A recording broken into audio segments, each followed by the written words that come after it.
Hello dear investors, आप सभी का स्वागत करता हूं स्टॉक मार्केट स्टूडियो में।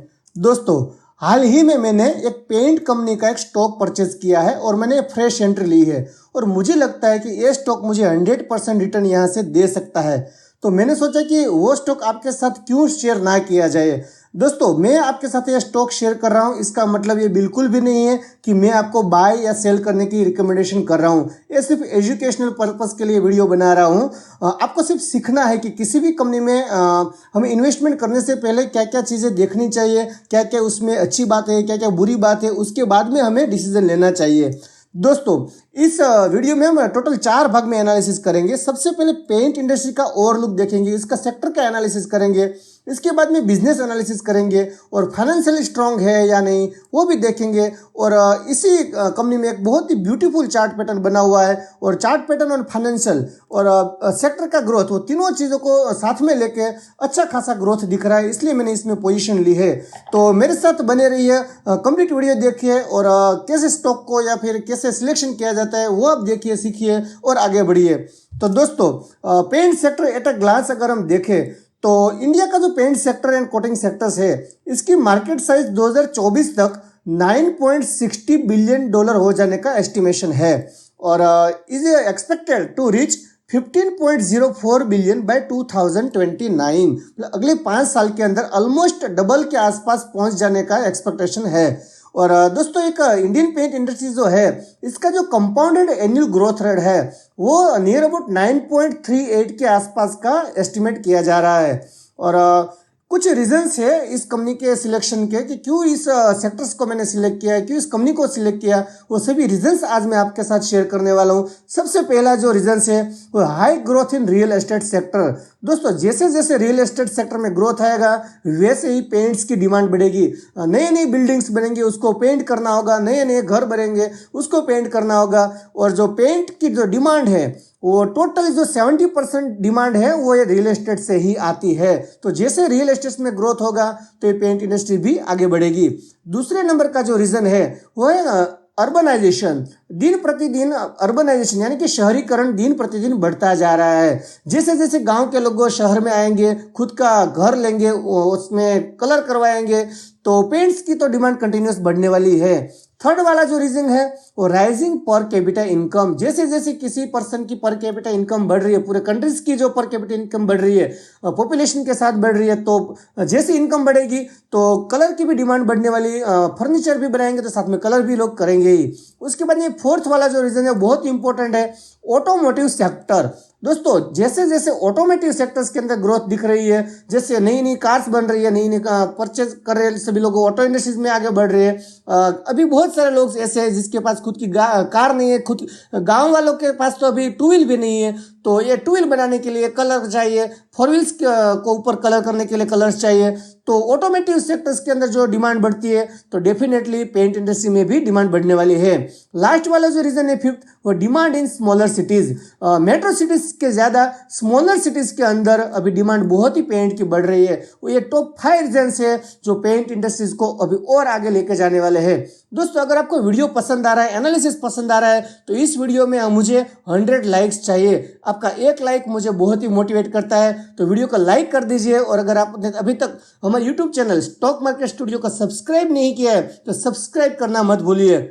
दोस्तों, top 5 paint companies in India. अभी जो इंडिया में पेंट कंपनीज है इसमें टॉप 5 कंपनी है, उसमें सबसे बड़ी जो कंपनी है एशियन पेंट्स है, उसके पास ऑलमोस्ट 50% से ज़्यादा मार्केट शेयर है। बाकी का जो 50% है उसमें इंडिगो है, नेरोलैक है, एक्जोनेबल है और बर्जर पेंट है। मतलब वो कुल मिलाकर टोटल 5 प्लेयर्स है ऐसे जो इस पेंट इंडस्ट्री में जुड़े हुए हैं। इसमें मैं आपके साथ जो आज शेयर करने वाला हूं दोस्तों, मैंने जो फ्रेश अपनी पोजीशन बनाई हुई है उस कंपनी का नाम है दोस्तों इंडिगो पेंट्स लिमिटेड और इसके ब्रांड एम्बेसडर है क्रिकेटर महेंद्र सिंह धोनी। दोस्तों, इंडिगो पेंट्स जो है उसको मैंने क्यों सिलेक्ट किया, उसके सारे रीजंस मैं आपके साथ शेयर करने वाला हूं।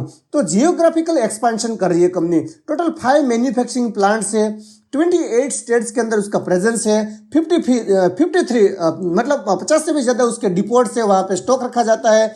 18,500 एक्टिव डीलर्स का उसके पास नेटवर्क है और 10,000 से भी ज़्यादा टिंटिंग मशीन्स लगाई हुई है। और टिंटिंग मशीन्स क्या होता है, जब आप कलर परचेज करने के लिए किसी शॉप में जाते हो तो वहाँ पे कलर मिक्स करने के लिए एक मशीन रहती है, उसको टिंटिंग मशीन्स बोला जाता है। और दूसरा जो रीज़न है, बहुत ही स्ट्रॉन्ग रीज़न है दोस्तों, एक्सपेंशन प्रोग्रेस जो है उसका। एक upcoming plant at Jodhpur, Rajasthan के अंदर जोधपुर के अंदर एक प्लांट कंपनी बना रही है। उसमें फाउंडेशन वर्क अभी कंप्लीट हो चुका है, इरेक्शन वर्क जो है वो वर्क इन प्रोग्रेस में है। जैसे ही प्लांट कंप्लीट हो जाता है तो वाटर बेस्ड प्लांट जो है वो with capacity 90,000 kilo litre per annum, ये बहुत ही बड़ी कैपेसिटी वाला एक प्लांट है।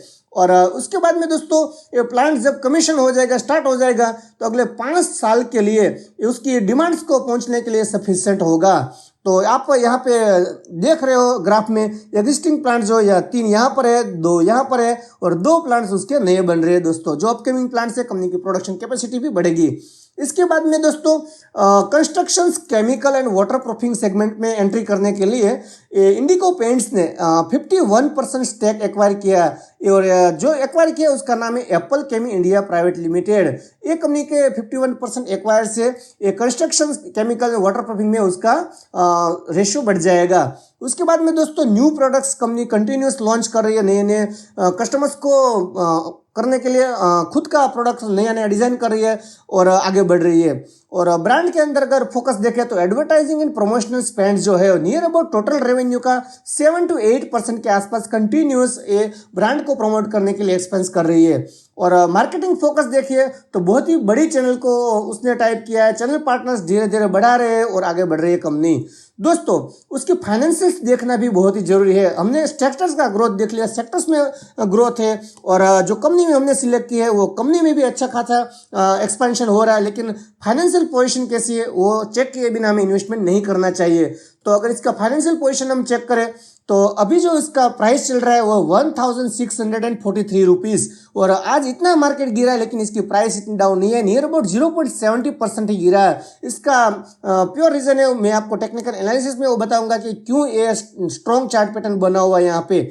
इसकी मार्केट कैपिटलाइजेशन जो है अभी स्मॉल कैप कंपनी है, नियर अबाउट 7,800 करोड़ की उसकी मार्केट कैपिटलाइजेशन है। और स्टॉक का पी अगर देखें तो 54 है और इंडस्ट्री का पी भी 54 ही है। मतलब इंडस्ट्री के पी के साथ ही ये ट्रेड करा, ना ही सस्ता है ना ही ये महंगा है। और return on capital employed ROCE देखें तो 23% है, बहुत ही बढ़िया है, लाजवाब ROCE है। ROE देखें तो 17.5% है, वो भी अट्रैक्टिव है। मतलब फंडामेंटल में ROE और स्टॉक भी अच्छा दिख रहा है। डेट बिल्कुल भी नहीं है, 0.02% डेट है। मतलब जो भी एक्सपेंशन कर रही है वो कंपनी जो प्रॉफिट कमा रही है वो प्रॉफिट का ही खुद के बिजनेस में एक्सपेंशन करने के लिए यूज कर रही है। ज्यादातर कंपनी जो डूब जाती है वो उसका डेट जो बढ़ता है उसके हिसाब से डूबती है कंपनी। और इसका प्रोमोटर होल्डिंग देखिए 54% का है और बिल्कुल भी प्लेस किया हुआ नहीं है। और इसके अलावा अगर इन्वेस्टर्स हम देखें तो प्रोमोटर्स के पास जो है 53.93% है और FIIs के पास 12.3% है और DIs के पास 16% है और पब्लिक के पास ओनली 17% ही होल्डिंग है। इसके बाद में दोस्तों इसका लाइफ टाइम हाई देखें हम तो 3,348 तक गया था, वहां से करेक्शन है क्योंकि वहां पे स्टॉक ओवर वैल्यूड हो चुका था और वहां से आधे प्राइस पे अभी मिल रहा है। और इंट्रिंसिक वैल्यू देखिए 662 है, बुक वैल्यू 192 है। अगर हम इसका प्रॉफिट एंड लॉस एन्युअली देखें तो दोस्तों 2013 में इसका ओनली सेल्स था 47 करोड़ का, वहां से कंटिन्यूस ग्रोथ किया है लगातार, एवरी ईयर उसने ग्रोथ किया है। और जो TTM है वो है 1,272 करोड़ का, मतलब 10 साल के अंदर बहुत ही अच्छा खासा ग्रोथ किया सेल्स के अंदर। और प्रॉफिट में ग्रोथ देखिए, मार्च 2013 में उसका प्रॉफिट ओनली 1 करोड़ था, 14 में 0 था, 15 में तो लॉस में थी, 16 में भी लॉस में थी, 17 में 16 करोड़ का लॉस किया था। वहां जाके फिर कंपनी ने अपनी बाजी संभाली और 3 करोड़ से लेकर ग्रोथ किया 150 करोड़ का नेट प्रॉफिट कंपनी का आ रहा है। इन 150 करोड़ देखिए ये मार्च 2000 अगर बात करें मार्च 2016 की तो 124 करोड़ का उसका सेल्स था। उतना तो अभी मार्च 24 में एक क्वार्टर में एक ईयर में कंपनी प्रॉफिट दे रही है। मतलब आप देख सकते हो कि कितना अच्छा खासा ग्रोथ प्रॉफिट एंड लॉस में दिख रहा है। इसके अलावा दोस्तों एक बहुत ही बढ़िया चीज आपको दिखा रहा हूँ, ये कंपाउंडेड सेल्स ग्रोथ देखिए। पिछले 10 साल के अंदर कंपनी ने 10 ईयर्स के 35% CAGR से ग्रोथ किया है और उसका प्रॉफिट में जो ग्रोथ आया वो 83% का ग्रोथ आया, कोई कम ग्रोथ नहीं। एवरी ईयर 83% CAGR से कंपनी का ग्रोथ हुआ है पिछले 10 साल के अंदर। और इसका प्राइस देखिए पिछले 3 साल में -12% आया है, मतलब अभी तक ये अंडर परफॉर्म ही रहा है। देखो ये स्टॉक है ना, ये क्रूड ऑयल, उसका रॉ मटेरियल जो होता है क्रूड ऑयल होता है। जैसे जैसे क्रूड ऑयल की प्राइस में डिफरेंस आता है, प्लस होती है क्रूड ऑयल की प्राइस, तो इसका रॉ मटेरियल एक्सपेंस बढ़ जाता है, तो उसका दबाव हमेशा बना रहता है इस टाइप से पेंट कंपनी के ऊपर। देखो अगर बैलेंस शीट अगर इसका हम देखें तो ओनली 4 करोड़ का रिजर्व था, वहां से लगातार इसने बढ़ाया है और मार्च 2024 में रिजर्व 867 करोड़ का हो चुका है और इसका बोरिंग्स ओनली 17 करोड़ का ही है, मतलब वर्किंग कैपिटल का ही बोरिंग्स है, कोई लॉन्ग टर्म बोरिंग्स नहीं है इसका। और फिक्स एसेट देखिए 548 करोड़ का है, उसका आधा फिक्स एसेट तो इसके पास वर्किंग प्रोग्रेस था 251 और अभी 540 हो चुका है, मतलब अभी फुल एक्सपेंशन से काम ले रही है। तो एक्सपेंशन जब कंप्लीट होगा इसका तो डेफिनेटली उसका सप्लाई बढ़ेगा और सप्लाई बढ़ेगा तो इसका प्रॉफिट भी बढ़ने वाला ही है। दोस्तों अगर टेक्निकल चार्ट अगर हम देखें तो टेक्निकल में बहुत ही सुपर्ब चार्ट पैटर्न बना हुआ है। इस चार्ट पैटर्न को बोलते हैं रिवर्स हेड एंड शोल्डर। मैं आपको लाइन खींच के दिखाता हूँ। ये जो है ये है इसका लेफ्ट साइड का शोल्डर और ये पूरा इसका हेड बना हुआ है। बाद में राइट साइड का शोल्डर बना है, उसके बाद में 2-3 और शोल्डर्स बने, मतलब मल्टीपल कॉम्प्लेक्स शोल्डर्स बने हुए हैं। देखो जब कॉम्प्लेक्स शोल्डर्स बनते हैं ना तब इसका कंफर्मेशन 100% माना जाता है कि 99% 100% तो हम किसी भी स्टॉक में नहीं बोल सकते, लेकिन उसकी प्रोबेबिलिटी 100% बढ़ जाती है कि अब ये आगे जाके ब्रेकआउट देने वाला ही है। अगर यहाँ से हम देखें तो आप एक बात देखिए, इसका जो मैंने लाइन खींची हुई इसका रेजिस्टेंस है और ये रेजिस्टेंस उसने ब्रेक कर दिया है। यहाँ पे बड़ी ग्रीन कैंडल के साथ ये क्लोज हुआ है। उसके बाद में आज का मार्केट नेगेटिव, बहुत ही मार्केट गिर चुका था, लेकिन जो सपोर्ट लाइन है ये सपोर्ट लाइन ब्रेक नहीं किया है।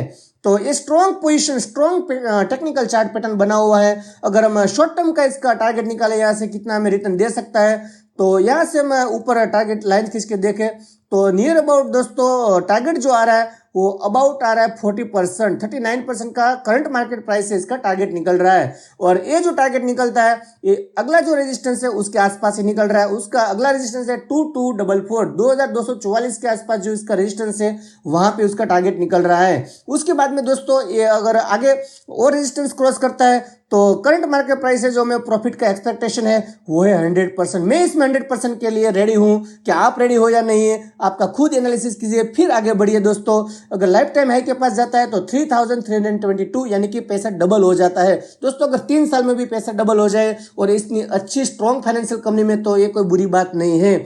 बस आज के वीडियो में दोस्तों इतना ही। हम जल्द ही मिलेंगे अगले वीडियो में, तब तक के जय हिंद जय भारत।